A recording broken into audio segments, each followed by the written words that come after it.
Hi hello welcome to our channel Sravanthi Bolloju home vlogs. ఈరోజు వీడియోలో ఎంతో టేస్టీగా ఉండే కొబ్బరి బర్ఫీని ఎంతో ఈజీగా ఇంట్లో ఉన్న వాటితోటే ఎలా ప్రిపేర్ చేసుకోవాలో చూపిస్తున్నాను. మరి తయారీ విధానాన్ని చూసేద్దామా? ముందుగా కొబ్బరి ముక్కల్ని ఇలా చిన్న ముక్కలుగా కట్ చేసి పెట్టండి. నేను ఇక్కడ ఒక కొబ్బరికాయ మొత్తం తీసుకున్నాను. తర్వాత ఒక మిక్సీ జార్ తీసుకొని అందులో కట్ చేసిన కొబ్బరి ముక్కలను వేయండి. కొబ్బరి ముక్కలు మొత్తం వేసిన తర్వాత మిక్సీని 1-2 డైరెక్షన్లు ఇస్తూ కొబ్బరిని పొడిగా మిక్సీ పట్టుకోండి. స్టవ్ వెలిగించి ప్యాన్ పెట్టుకొని 1 స్పూన్ నెయ్యిని వేయండి. నెయ్యి మొత్తం కరిగిన తర్వాత 1 కప్పు జల్లించిన శనగపిండిని వేయండి.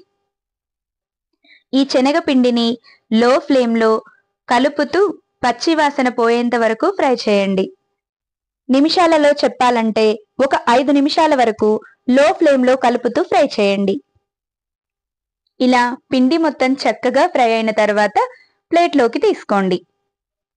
ఇప్పుడు అదే ప్యాన్లో గ్రైండ్ చేసిన 1 కప్పు కొబ్బరి పొడిని వేయండి. అలాగే మనం ఏ కప్పుతో అయితే కొబ్బరిని తీసుకున్నామో అదే కప్పుతో కప్పున్నర చక్కెర, 1 కప్పు కాచి చల్లార్చిన పాలను వేసుకోండి. కాచి చల్లార్చిన పాలు అవైలబుల్లో లేకపోతే పచ్చి పాలనైనా వేసుకోవచ్చు. ఇప్పుడు ఈ మిశ్రమాన్నంతా లో ఫ్లేమ్లో చక్కెర కరిగేంత వరకు కలుపుతూ ఉండండి. చక్కెర మొత్తం కరిగిన తర్వాత 3 కచ్చా పచ్చాగా దంచిన విలాచి, అలాగే ఫ్రై చేసి పెట్టిన శనగపిండిని కొద్ది కొద్దిగా వేసుకుంటూ ఉండలు కట్టకుండా కలుపుతూ ఉండండి. ఇలా శనగపిండి మొత్తం చక్కగా కలిసిన తర్వాత ఒక్కొక్క స్పూన్ నెయ్యిని వేసుకుంటూ అడుగు పట్టకుండా కలుపుతూ ఉండండి. మనకు ఈ పాకం దగ్గర పడేసరికి 1 అరకప్పు నెయ్యి వరకు పడుతుంది. మీకు నెయ్యి నచ్చనట్టయితే ఒక్కొక్క స్పూన్ ఆయిల్ని వేసుకుంటూ పిండిని అడుగు పట్టకుండా కలుపుకుంటూ ఉండండి. మీకు పాకం వచ్చింది కరెక్ట్గా తెలవాలంటే పిండి ఇలా వీడియోలో చూపించిన విధంగా ప్యాన్ నుంచి సెపరేట్ అవుతుంది. ఇంకా కరెక్ట్గా తెలవాలంటే పిండిని కొద్దిగా చేతిలోకి తీసుకొని రోల్ చేస్తే ఇలా లడ్డూలా దగ్గరికి వచ్చేస్తుంది. ఇప్పుడు స్టవ్ ఆఫ్ చేసుకోండి.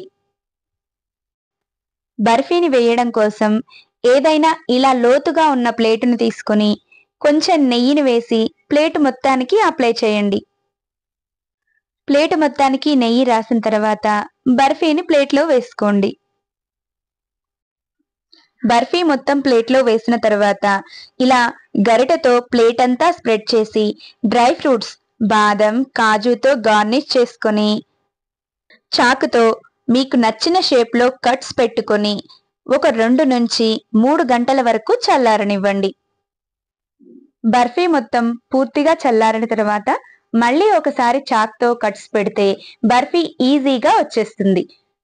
అంతే, ఎంతో టేస్టీగా ఉండే కొబ్బరి బర్ఫీ రెడీ. ఇలా రెడీ అయిన బర్ఫీని అంచులను అడ్జస్ట్ చేసుకుని ప్లేట్లోకి తీసుకోండి. నా వీడియో కనుక మీకు నచ్చినట్టయితే లైక్ చేయండి. ఇలాంటి మరెన్నో వీడియోల కోసం నా ఛానల్ని సబ్స్క్రైబ్ చేయండి. Thanks for watching.